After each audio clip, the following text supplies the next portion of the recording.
Complete कर लिए थे। आज के क्लास में नीचे हेडिंग दीजिए, सरल सूक्ष्मदर्शी। इसको हम लोग कहते हैं सिंपल माइक्रोस्कोप, या इसी का दूसरा नाम है आवर्धक लेंस।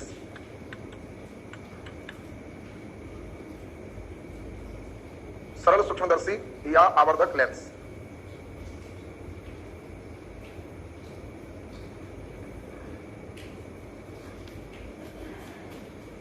सरल सूक्ष्मदर्शी या आवर्धक लेंस।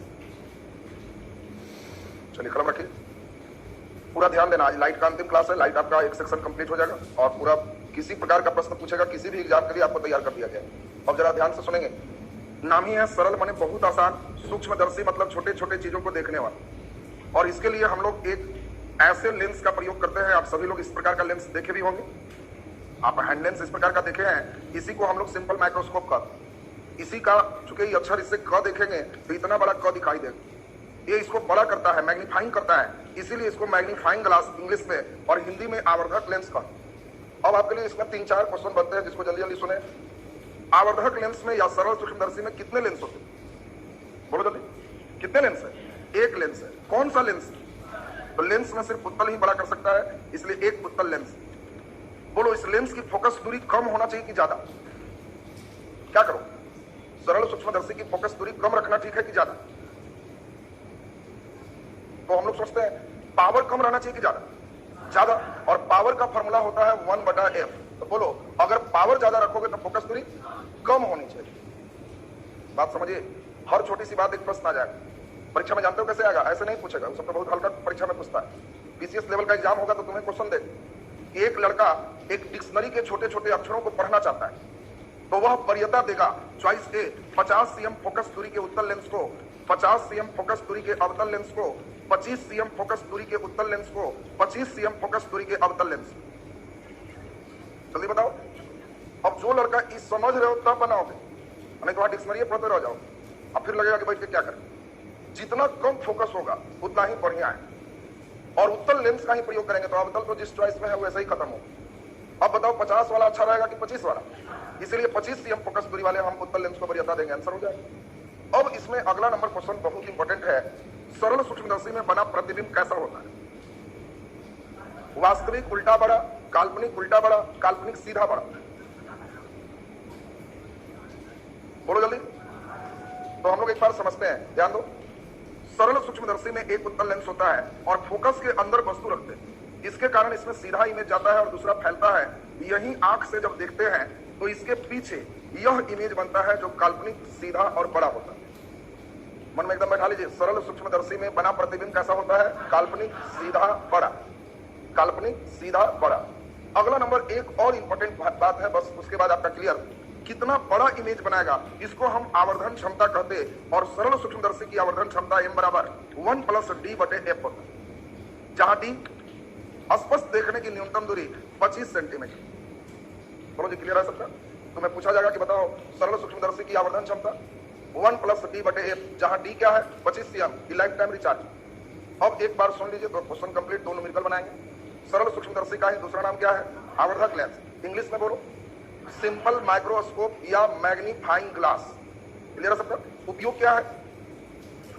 किताब के छोटे छोटे अक्षरों को पढ़ने में, हस्तरेखा को देखने में, छोटे छोटे पार्ट्स पुर्जे को देखने में, ये सभी जगह हम लोग यूज करते हैं। बोलो, सरल सूक्ष्मदर्शी में कौन सा लेंस?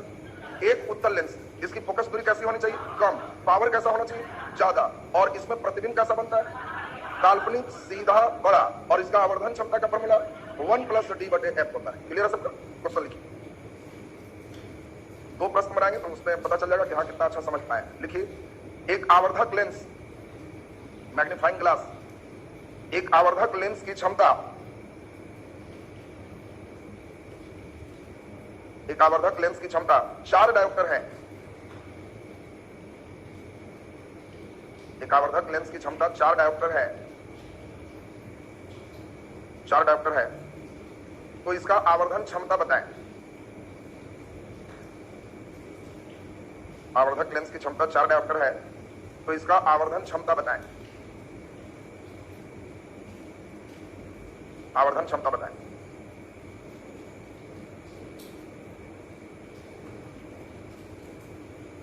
अब इतना अच्छा क्वेश्चन है कि जल्दी नहीं बनता है और ये सब बहुत बेहतर प्रश्न में से एक है।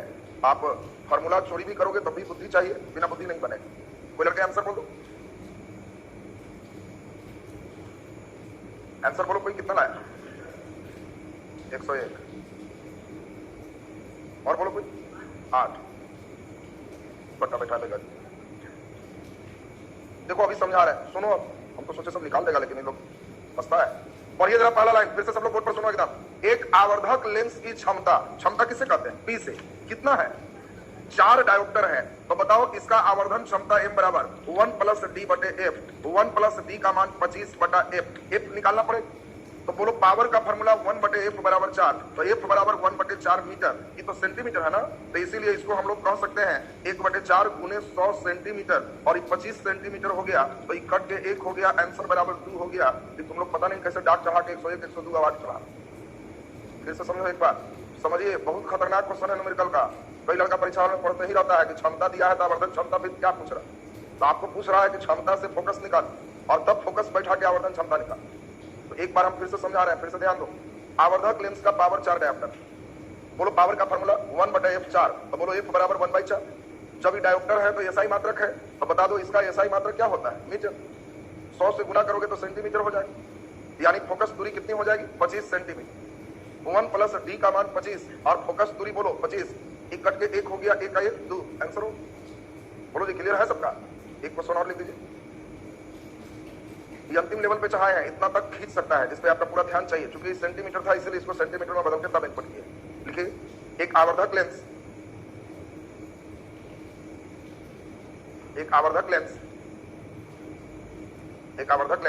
की फोकस दूरी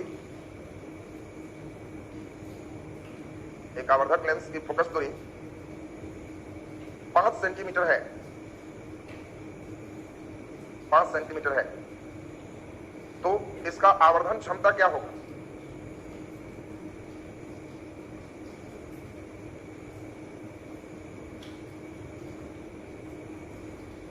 तो इसका आवर्धन क्षमता क्या होगा? ये तो बना दिया सबने। चलिए बहुत अच्छी बात। हमने दिया आवर्धक लेंस का फोकस दूरी 5 सेंटीमीटर है, आवर्धन क्षमता क्या होगा?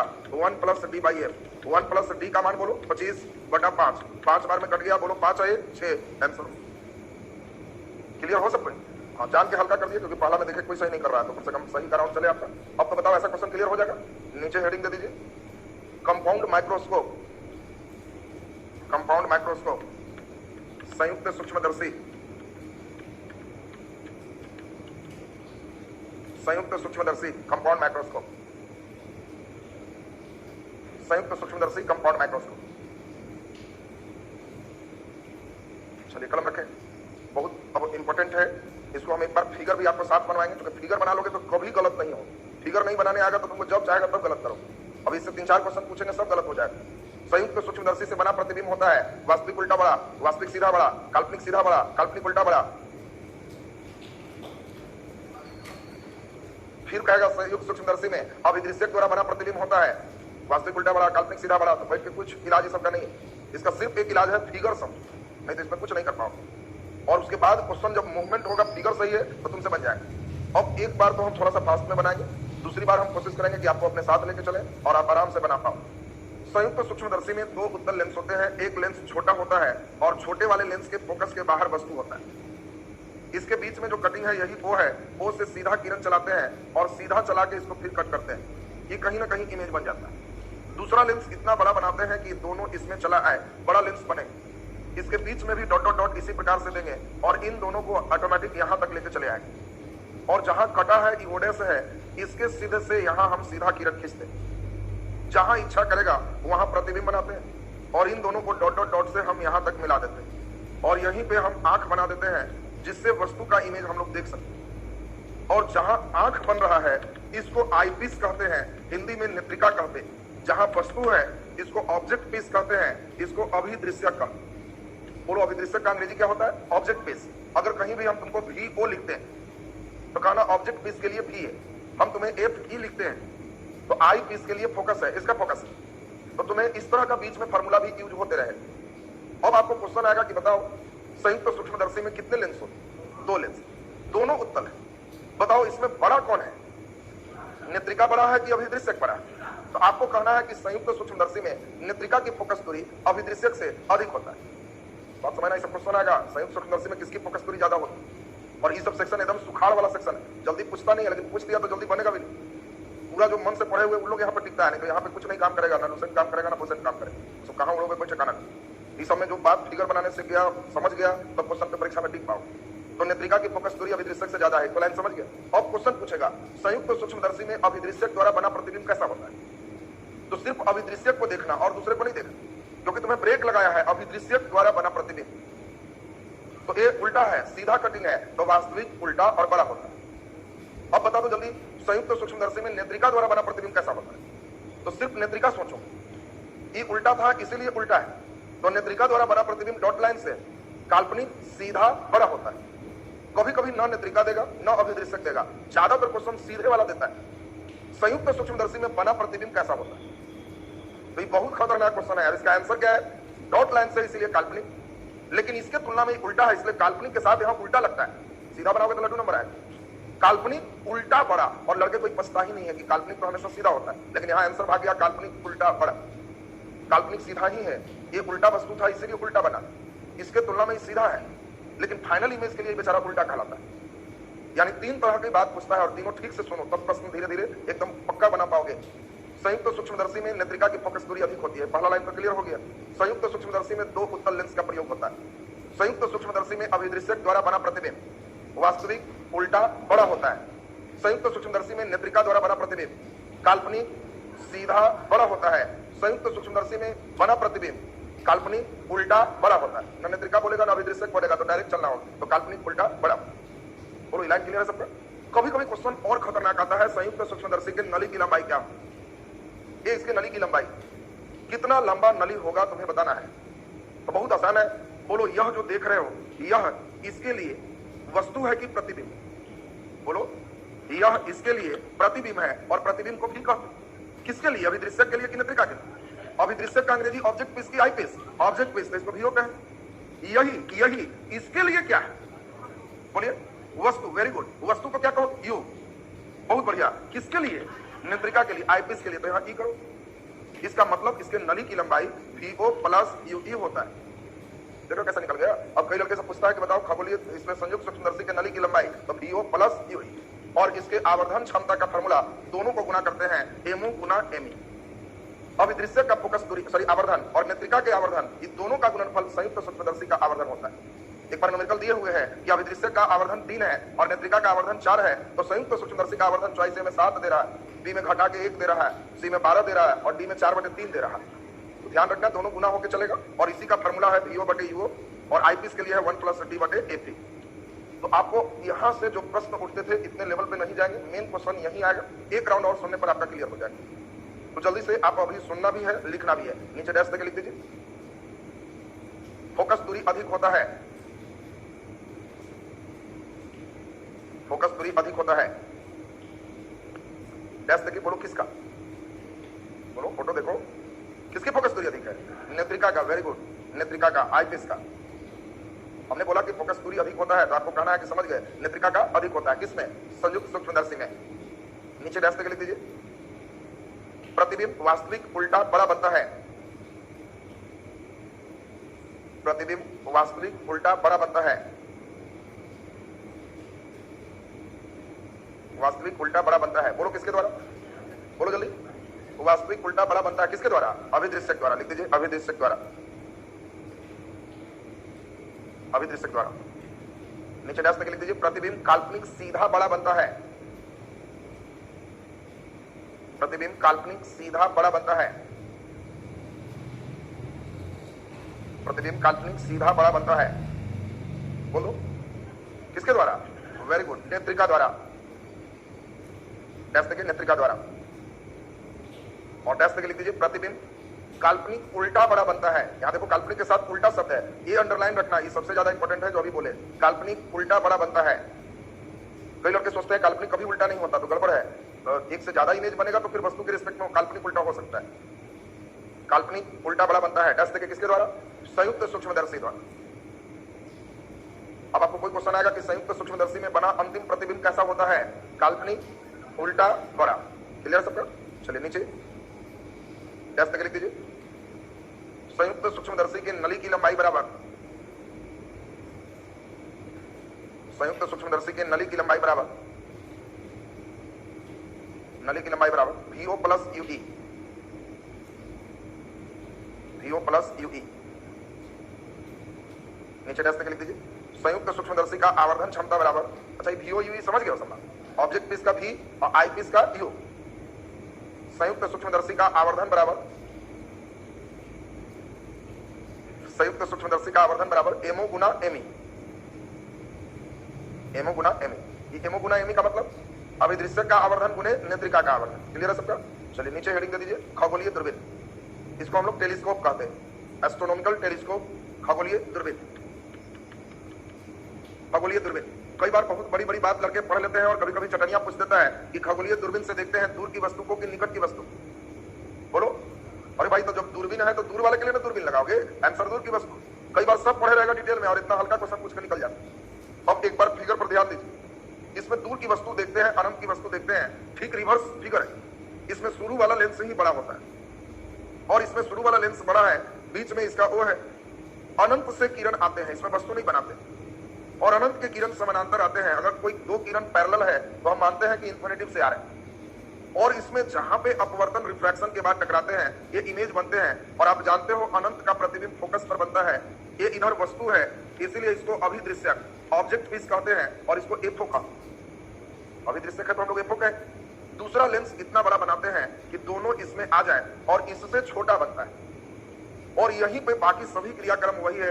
इन दोनों को सीधा जैसे आ रहा था आने दिए और इसके बाद यहाँ सीधे से हम चला दिए, जहां इच्छा इमेज बना दिए। इन दोनों को डॉट डॉट डॉट से मिला दिए और यहीं पे आंख बना दी। जहां आंख बनाए इसको हम लोग क्या कहते हैं? नेत्रिका। अब आपको खुद से अपने से सोचना होगा कि खगोलीय दूरबीन में किसकी फोकस दूरी ज्यादा होती है?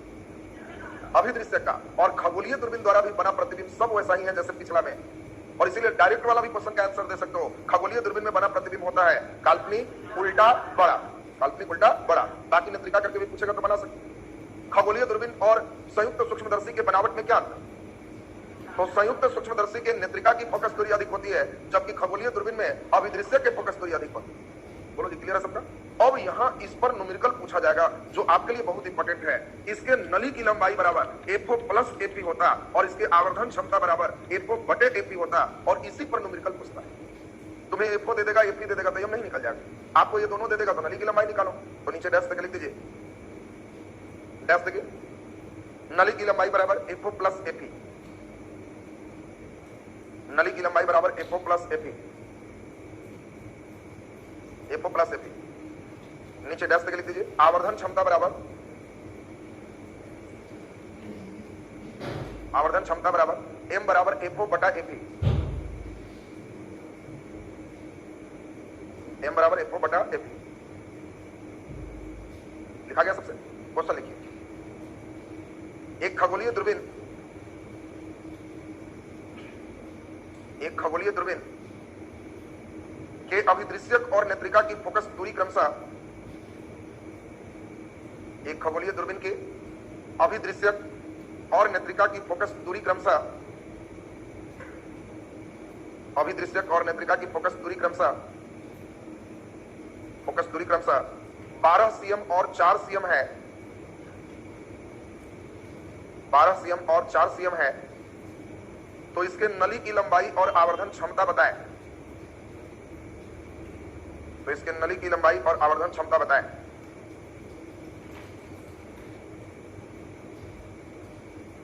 नली की लंबाई और आवर्धन क्षमता बताएं।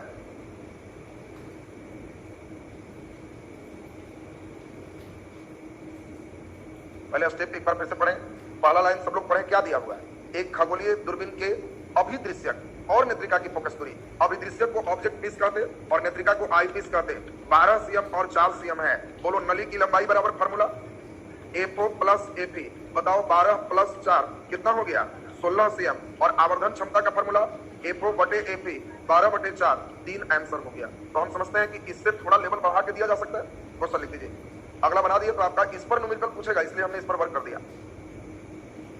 क्वेश्चन लिखिए, स्टार लगा दे। बहुत अच्छा प्रश्न है और कोशिश करके बिल्कुल सही बनाना। लिखो एक खगोलीय दूरबीन के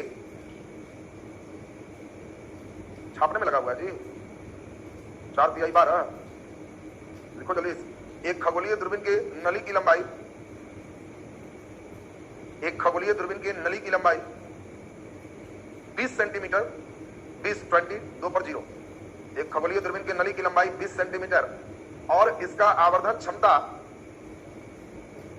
और इसका आवर्धन क्षमता 3 है, 3।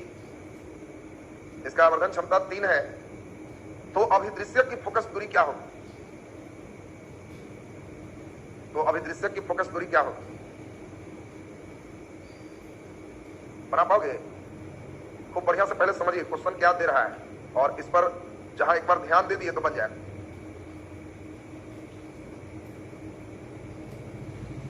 पहला काम हमने सिखाया जिन लोगों को न्यूमेरिकल बनाने की इच्छा करती है। देखो 2 तरह के लोग होते हैं, कई लोग न्यूमेरिकल देखते ही हड़क के बैठ जाएंगे, तो उससे तो कभी नहीं बनेगा। जो लोग दिया गया चीज नीचे उतारने आ जाएगा, क्या दिया है उसको लिखो, नली की लंबाई बराबर इतना, नली की लंबाई बराबर इतना दिया हुआ है। और फॉर्मूला सोचो, नली की लंबाई का फॉर्मूला क्या होता है?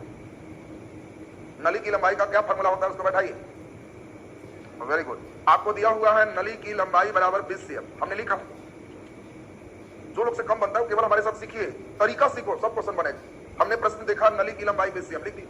नली की लंबाई का फॉर्मूला है FO प्लस FA, ये 20 सेंटीमीटर। अब इसके बाउंड्री चौहदी मार दिया कि एक चीज और दिया है, तो इनको कहे कि तुम साइड हो। फिर क्या दिया पढ़ो, आवर्धन क्षमता 3 है, FO बटे FE बराबर 3, तो FO बराबर 3 FE, ऐसा कर सकते हो? बोलो FO को हटा के हम 3 FE नहीं कर सकते हैं, तो 3 FE प्लस FE बराबर 20, 3 है 4 FE बराबर 20, तो बोलो FE बराबर 5। पढ़ो क्वेश्चन में नेत्रिका की फोकस दूरी पूछ रहा है कि अभिदृश्य, बोलो अभिदृश्य को तो FO कहते, इसीलिए FO बराबर क्या हो जाएगा? तो आप अपने से कह सकते हो कि इसीलिए FO बराबर 3 FE है, तो 3 गुने 5 15 सेंटीमीटर आंसर। लगता है समझ में नहीं आया? आया समझ में? कई लोग तो बनाए भी है। नली की लंबाई 20 दिया तो FO प्लस FE 20, फिर इसको छोड़ दिए। आवर्धन 3 है तो FO बटे FE 3, तो FO बराबर 3 FE। FO को हटा के 3 FE कर लिया तो FE बराबर 5। हमें FO चाहिए तो FO बराबर 3 FE, तो 5 गुना 3 15।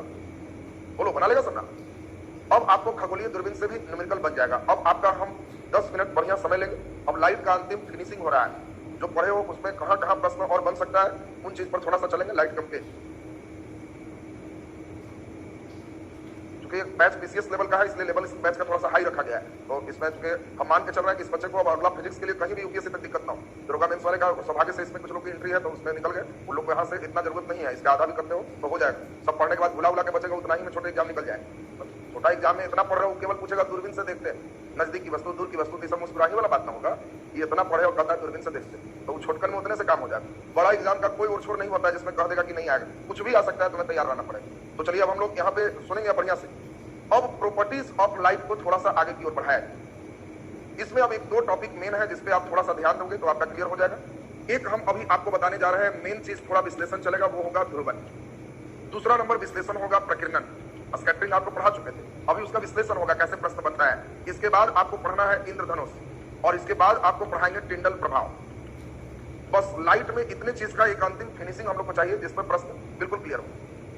तो अब एक एक कर करके सबको चारों को सुन लो तो लाइट पूरा कंप्लीट हो जाएगा। पहला नंबर का नाम है ध्रुवन, और ध्रुवन को इंग्लिश में क्या कहते हैं? पोलराइजेशन। बात पर पूरा गौर करना, ध्रुवन को इंग्लिश में पोलराइजेशन कहते हैं। और आपको हम पहले से सिखा चुके हैं कि ध्रुवन कहते किसको, तो बताए थे कि जब हम लाइट जलाते हैं तो एक्स, वाई और जेड तीनों तल पर गमन करता है। अभी जो आप लाइट जलाए तो हम लोग का 3 एक्सिस है, ये एक्स है, ये वाई है, ये जेड है।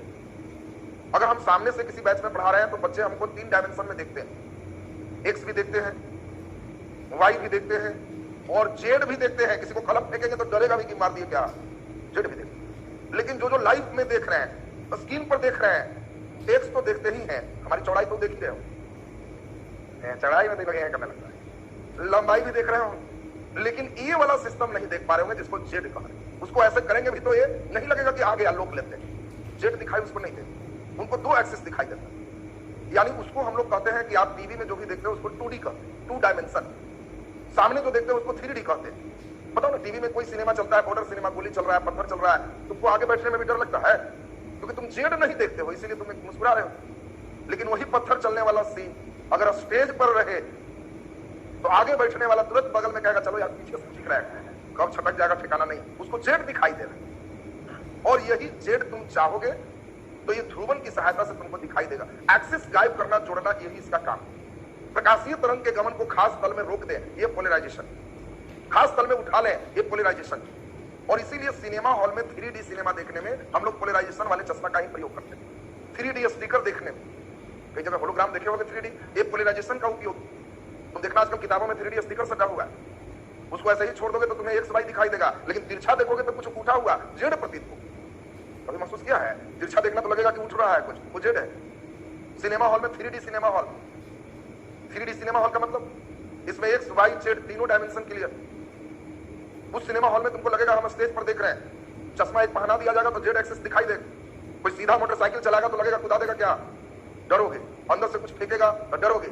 पहली बार तुम इसको देख रहे हो तो तुम्हें देख के बगल बगल वाले हंसेंगे, क्योंकि जब कुछ फेंकेगा तो तुम ऐसे करोगे, बगल वाला कहेगा डरा, ये डर गया। तुमको देख के लोग हंसेंगे, बड़ा धैर्य रखोगे कि ना मैं सब चश्मा के कारण ऐसे नहीं है, तब होश में रहे। आजकल तो सिनेमा हॉल 4D भी बन गया है, 4D सिनेमा हॉल। महानगरों में जाओगे, दिल्ली वगैरह में तो 4D सिनेमा हॉल दिखाई देते। अब तो सिनेमा हॉल में यही सब लगेगा तभी कोई देखेगा, नहीं तो घर में क्यों नहीं देखे। पहले सिनेमा लोग स्पेशली जाते थे क्योंकि उस समय सिनेमा देखने के लिए नेट उठ नहीं था, बहुत जुगाड़ होता था, तो फिर VCP VCR बेचारे बहुत जुगाड़ से सब आते थे, वो सब भाड़ा पर बेचारे के आते थे। तो अब उस समय सिनेमा हॉल के अलग आनंद थे, अब तो सब चीज उलट गया, यही सब लगेगा तब हो। 4D मतलब समझा, 4 डायमेंशन, एक्स वाई जेड तो आई, फीलिंग्स को भी जोड़ दिया जाएगा। फीलिंग्स का मतलब है अनुभव, तुम्हें हो कि मैं भी वहीं बैठा हूं जहां सिनेमा चल। बात समझो, दोनों में अंतर है। अब 4D का मतलब एकदम फीलिंग जुट गया। तुमको हम पढ़ा रहे हो, किसी को बोले कोई दूसरे ब्रांच को कि देखो चौथा में, तो उसको फीलिंग होता है कि हम भी वहीं है क्या, खड़ा कर दिए, तो उसको फीलिंग जुट गया तो कहेंगे 4D क्लास चल रहा। फीलिंग, अनुभव जुड़ना चाहिए कि 4D को। फीलिंग्स नहीं है तो ये जेड तक दिख रहा है तो 3D नहीं तो 2D। फीलिंग समझा? तुम लोग कभी सिनेमा देखते हो तो लगता है कि माधुरी दीक्षित जो नाच रही वही हम भी है बैठे, वही बगीचा में हम भी है, ऐसा लगता है? नहीं लगता, तो फीलिंग नहीं जुड़ी। लेकिन 4D हॉल में जाओगे तो लगेगा हम भी वही बगीचा में जहां गाना चल रहा है। सब सीट के पास स्प्रे होता है, गाना जैसे गुलाब वाला बगीचा में होगा तो बैठा हुआ गुलाब का सेंट, वहां टिपा बटन, सबके सेंट गुलाब वाला नाक को मिले। आंख गुलाब देख रहा है, नाक गुलाब का गंध खींच रहा है, और एक जेड भी दिखाई दे रहा है, तो दिमाग कंफ्यूज में है कि बगीचे में हम भी आ गए क्या, सुगंध वही वाला मिल रहा है। कोई बड़ा स्पेशल कंसेप्ट 4D का। तो खैर अभी हम लोग एक बात समझे, ये डायमेंशन बढ़ाने में ध्रुवन का काम है, और ध्रुवन केवल, अब इंपॉर्टेंट बात, ध्रुवन केवल और केवल अनुप्रस्थ तरंग में हो सकता है, ये कभी भी अनुदैर्घ्य तरंग में नहीं हो सकता। अनुप्रस्थ तरंग का मतलब है जो ऊपर नीचे चले, और अनुदैर्घ्य का मतलब है जो आगे पीछे चले। और प्रकाश और ध्वनि में एक छोटी सी डिफरेंस है, प्रकाशीय तरंग अनुप्रस्थ तरंग है, जबकि ध्वनि तरंग अनुदैर्घ्य तरंग। इंपॉर्टेंट बात समझो, ध्वनि तरंग जो हम बोलते हैं वो एक अनुदैर्घ्य तरंग है, आगे पीछे का कंपन, जबकि प्रकाशीय तरंग अनुप्रस्थ तरंग है, ऊपर नीचे का कंपन, और सिर्फ अनुप्रस्थ तरंग में ही ध्रुवन हो सकता है। तो यहां से 3 क्वेश्चन जनरल कंपटीशन का बड़ा दुलरुआ क्वेश्चन, और वो क्वेश्चन तीनों सुन लीजिए, सबको आंसर क्लियर। वह कौन सी घटना है जो प्रकाश में हो सकता है ध्वनि में नहीं? तो वो ध्रुवन है जो प्रकाश में हो सकता है लेकिन ध्वनि में नहीं हो सकता। क्यों नहीं होगा? क्योंकि ध्रुवन की घटना केवल अनुप्रस्थ तरंग में होता है, अनुदैर्घ्य में नहीं, और ध्वनि अनुदैर्घ्य तरंग। बोलो क्लियर सबको? दूसरा बहुत दुलरुआ क्वेश्चन, किस घटना से ज्ञात होता है कि प्रकाशीय तरंग अनुप्रस्थ तरंग? तो ध्रुवन से ज्ञात होता है कि प्रकाशीय तरंग अनुप्रस्थ तरंग। देखो जी, क्वेश्चन सुनना, सब इतना अच्छा क्वेश्चन है कि तुम्हें निश्चित भेंट होगा, और ध्रुवन से एकदम जो बता रहे हैं सीधा सीधा भेंट होगा, और लगेगा कि बड़ा आसान सेक्शन है। तुम जो भी पिछले क्लास में पढ़ा व्यतिकरण, पिछले क्लास में पढ़ा विवर्तन, परावर्तन, अपवर्तन, पूर्ण आंतरिक परावर्तन, ये सभी क्रिया साउंड में भी हो सकता है। सिर्फ एक क्रिया जो देख रहे हो ध्रुवन पोलराइजेशन, ये साउंड में नहीं हो सकता, केवल लाइट में होता है। और इसीलिए क्वेश्चन पूछा कि कौन सी घटना लाइट में होगा साउंड में नहीं, तो आंसर क्या हुआ? ध्रुवन। फिर तुम्हें पूछे कि किस घटना से जानकारी होती है कि प्रकाशीय तरंग अनुप्रस्थ तरंग? ध्रुवन से। क्वेश्चन पूछेगा कि व्यतिकरण की घटना घटित होता है केवल अनुप्रस्थ तरंग में, केवल अनुदैर्घ्य तरंग में, दोनों में? जल्दी बोलिए। कोई घटना बोलेंगे तो दोनों में बोलना, सिर्फ ध्रुवन बोलेंगे कि ध्रुवन हो सकता है केवल अनुप्रस्थ में, केवल अनुदैर्घ्य में, दोनों में, और केवल अनुप्रस्थ। ये 3 ही क्वेश्चन में एक क्वेश्चन आपको भेज पड़े। तो बताओ, तीनों बात एकदम क्लियर हो गया सबका? पहली बात आपने क्या सीखा? ध्रुवन एकमात्र ऐसी क्रिया है जो लाइट में होता है, साउंड में नहीं। दूसरी बात आपने क्या सीखा?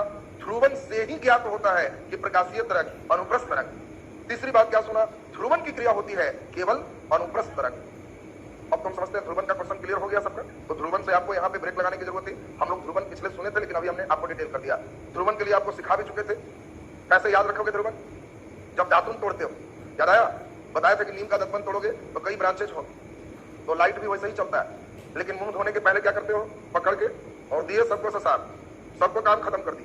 तो यही पकड़ के जो खींच दिए, लाइट में यही खींचने की क्रिया पोलराइजेशन, और कुछ नहीं।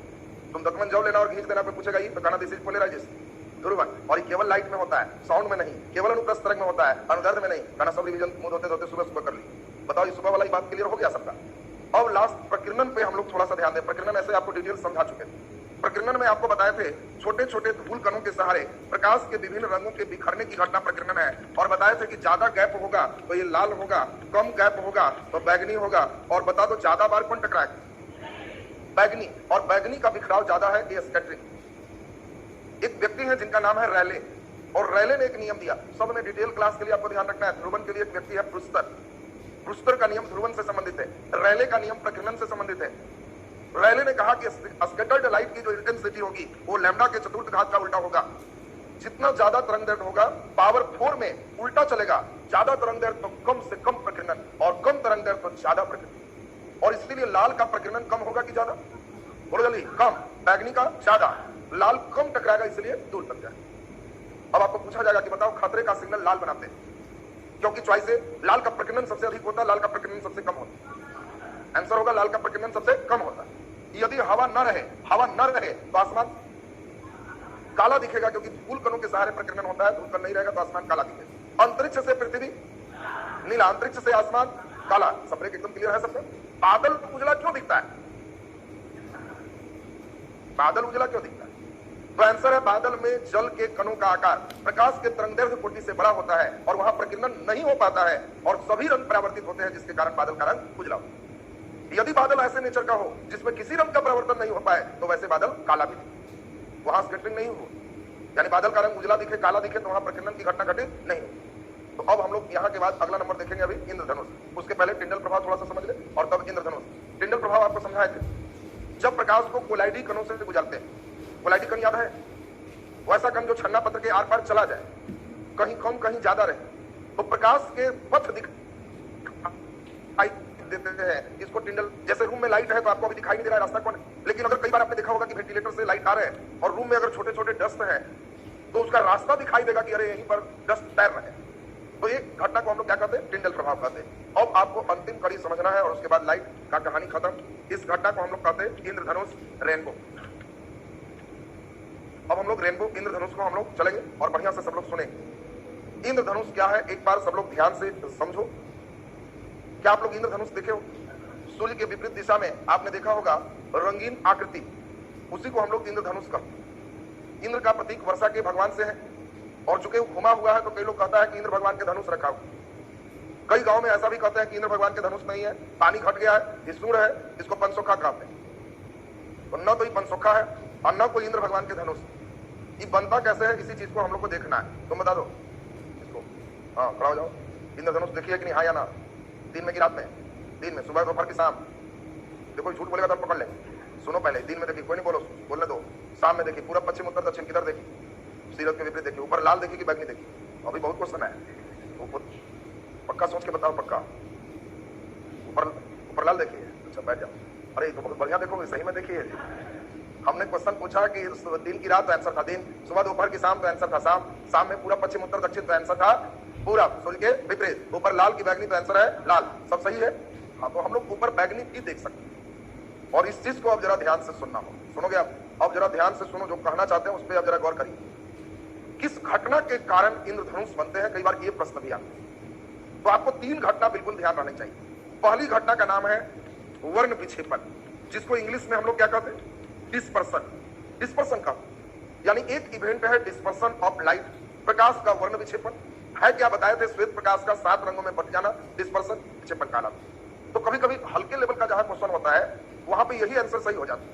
इंद्रधनुष बनने का कारण है तो आंसर प्रकाश का वर्ण विक्षेपण। लेकिन अगर अच्छे लेवल का एग्जाम दोगे तो ये आंसर सही नहीं है। वर्षा की बूंदों में सूर्य के प्रकाश इन करते हैं, और बताओ अगर इन कर गए तो ये अपवर्तन हो, और क्रिटिकल से ज्यादा पर जब इन करते हैं तो यहां पूर्ण आंतरिक परावर्तन होता है, और फिर यहां जब निकलते हैं तो अपवर्तन होता है।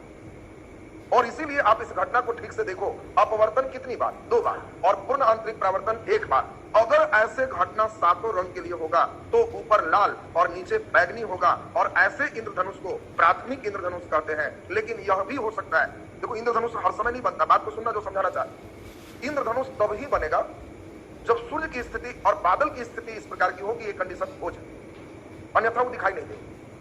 अब दूसरा यह भी कंडीशन हो सकता है कि इसमें इन किया अपवर्तन, पूर्ण आंतरिक परावर्तन, पूर्ण आंतरिक परावर्तन, फिर अपवर्तन। बोलो अपवर्तन कितनी बार?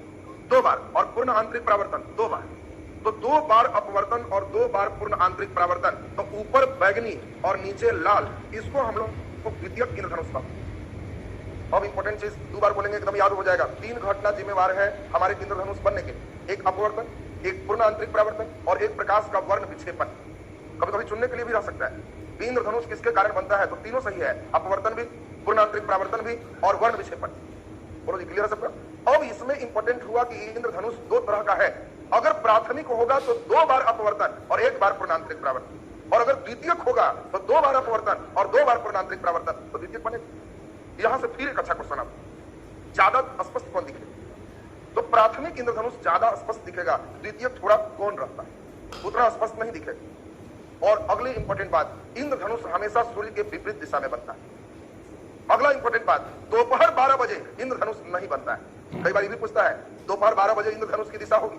अब कई लड़का उत्तर दक्षिण सोचते रहता है, दोपहर 12 बजे इंद्रधनुष का निर्माण नहीं होता। इंद्रधनुष सूर्य के विपरीत दिशा में बनता है। तुम बता दो जी एकदम हल्का क्वेश्चन, तुम 4 बजे शाम में इंद्रधनुष देख रहा है तो पीठ किस दिशा में होगा? कोई नहीं बोल, इतना टाइम लगागा। तुम 4 बजे शाम में इंद्रधनुष देख रहे हो तो पीठ किस दिशा में होगा? पूरा दिशा में होगा। क्या करता है जी? 4 बजे सूर्य किधर होगा? पश्चिम, तो इंद्रधनुष किधर बनेगा? पूरा। तो तुम पूरा मुंह करके देखेगा तो पीठ किधर होगा? पश्चिम में ना रहेगा जी।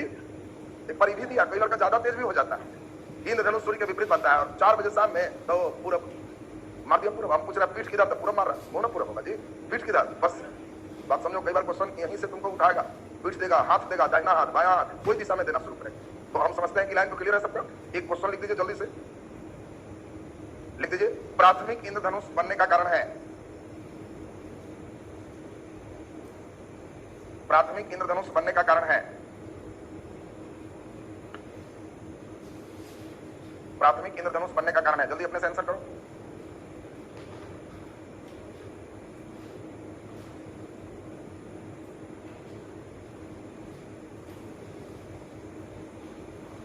क्या होगा जी? वेरी गुड, आंसर लिख दो। 2 बार अपवर्तन और 1 बार पूर्ण आंतरिक परावर्तन।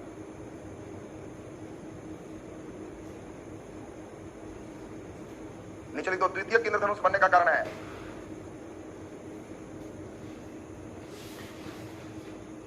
द्वितीयक इंद्रधनुष बनने का कारण है, द्वितीयक इंद्रधनुष बनने का कारण है। अभी देखो कई रेनबो हम लाए हैं, आप बढ़िया से इस रेनबो को देख पाओगे तो दोनों बात आप समझ पाओगे जो हम समझाना चाहते हैं।